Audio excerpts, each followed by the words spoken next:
Greg, how does it feel to be a coach of a team that's won 6 straight team titles?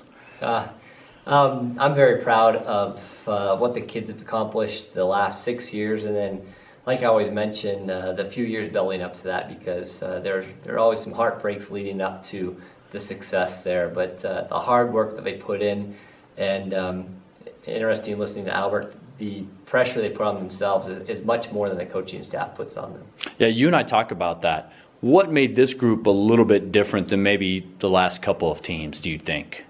I'm not quite sure. I think they grew up with those expectations. So when I say grew up, they come in as freshmen and they see what the previous generations have done.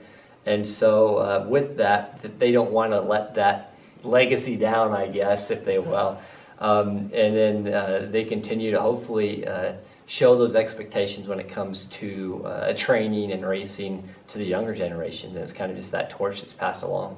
You mentioned kind of setting a high bar for themselves. What do you do in terms of setting expectations or goals, whether it's before the season or during the season or even right before the state meet? Really, we haven't set any goals other than they know what the previous teams have done. At state, we'll look at what other teams are out there, compare the times the best we can, and tell the teams where they sit and what they have to do to be ranked where they are and what they can do to excel past that. But when it comes to, Albert talks about, this year we lost to 4 teams, and, 2 of those we didn't have our varsity crew going, and we thought, they're calculating the entire season, where I think the coaching staff's more focused on state itself. Speaking of state, take me through that course at the VA hospital grounds and just how you guys have kind of broken it down to take advantage of it now all over throughout these years. Sure. The course is a little different this year. Looks like the ground was a little rougher. Just they didn't water it over the summer, so that changes the footing.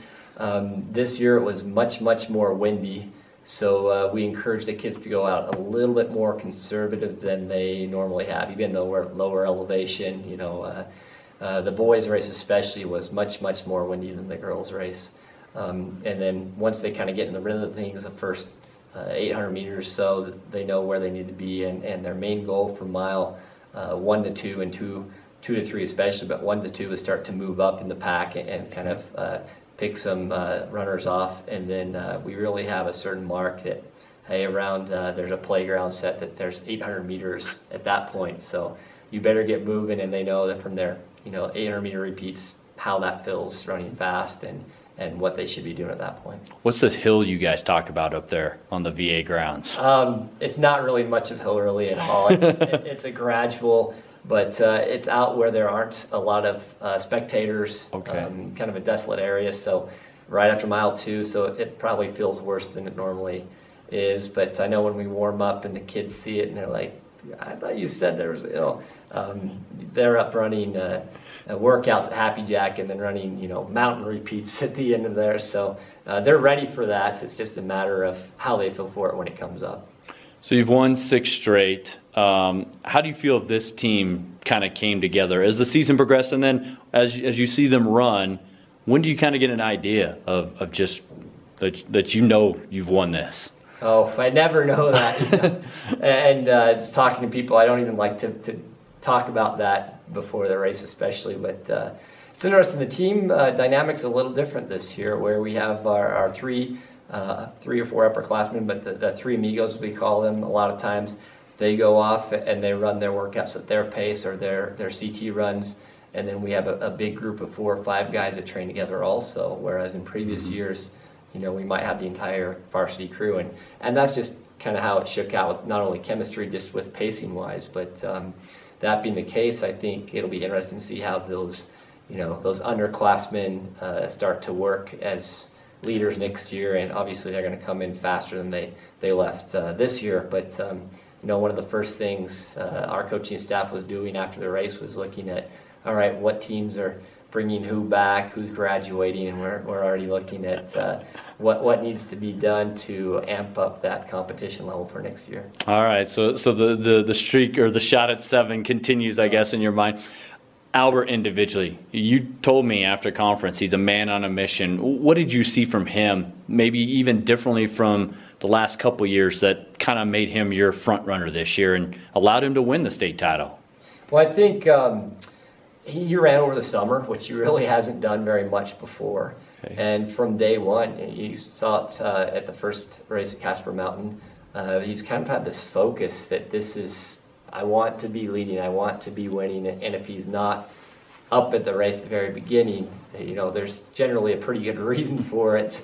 But it was something that I think he set in his mind after state last year, and you know, third as a junior is nothing to sneeze at, but you know, Albert's expectations always very, very high, and we got to see that come outdoor track last spring, and he just rolled it over into this fall. Was there a difference in terms of, you know, just the way he kind of, for lack of a better word, attacked courses this year? He was much more aggressive, but he had the strength to do that from all the running, the summer mileage, and you can just look at his face. There's a difference. There's that zone that he's in, and he's just so focused. He doesn't look tired, even though I'm sure he's tired when he gets to that mile 2 and beyond. But I think it's just that uncontrollable desire to win that he brought along with the training, and teammates help out with that tremendously. You know, he and Phillip and Liam would not have been as good as they were this year without each other. You know, Liam pushing on the long runs, Phillip pushing on the CTs, and they all have their different strengths that they brought together and used to help each other. Don't want to overlook it. I know you would have loved to come away with a couple first place trophies. Girls end up a little bit short, coming in second, but nothing to sneeze at there. What did you see out of the girls at state, and particularly Abigail and Emmy, who earned all state honors this year? Those girls have done a phenomenal job. 2 years in a row, all state. You know, we always said that they were, you know, we thought, oh, if everything went perfect, they can run down Central. And looking at the results shortly after the race, I kind of felt a little bit relieved, because looking at how strong Central was, you know, 4 in the top 10, and our girls running very, very well, kind of walked away with this sense of satisfaction that, you know what, there's not a lot more that those girls could have done. And you know, we always analyze this, the coaching aspect. Is there anything else that we could have done? And I think Central has a great program, great athletes, great coach. And with everything that our girls did, they came 100% prepared. And I'm very, very satisfied with how things shook out there. And then again, looking at the results and not seeing any Laramie high school girls graduate, you know, it just gets me more excited for next year. Where do you feel you're at as a program, just overall, boys and girls combined right now? Are we talking long term? However you want to phrase it. I mean, just where do you feel this program's at? Because, I mean, obviously, with all the success you've had, you've built it up to some high expectations, and you keep achieving things. So where do you, I guess, where do you feel like you sit right now? I always like to see the kids be top at the state, as competitive as they can be. And obviously, that'll rotate depending on what athletes we have come on the team.